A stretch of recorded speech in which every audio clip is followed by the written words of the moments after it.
Fizi General Hospital in South Kivu is the final stop for those who've survived the bloody escalation in the Congolese highlands. Soldiers arrived slumped on motorbikes, rushed from a front line where the terrain is as hostile as the enemy. This man was shot in both legs while on patrol in the mountains north of town. The flow of casualties is constant. This hospital, supported by the international community of the Red Cross, is currently treating more than 4 times its intended capacity. Wounded patients are now being housed in temporary tents. The nature of the injuries tells the story of a brutal, close-quarters conflict.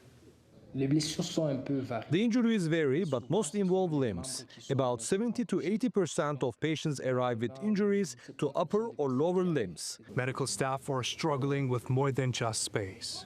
There was high demand compared to available resources. We were cut off from our supply zone in Uvira. Uvira was closed, Burundi had closed its borders, and we couldn't go to Kalemie to get medicines. It was very complicated. In 2025, M23 seized the provincial capital, Bukavu, before pushing south to the Burundian border. The fighting intensified despite a US-brokered peace accord last year. This February, the DRC and the M23 signed an agreement on the terms of reference for monitoring their ceasefire following talks in Doha. But those on the front line say the humanitarian situation remains precarious.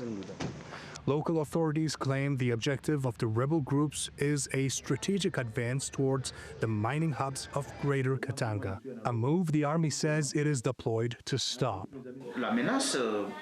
The objective is to advance toward Fizi and to reach Kalemie and move toward Greater Katanga.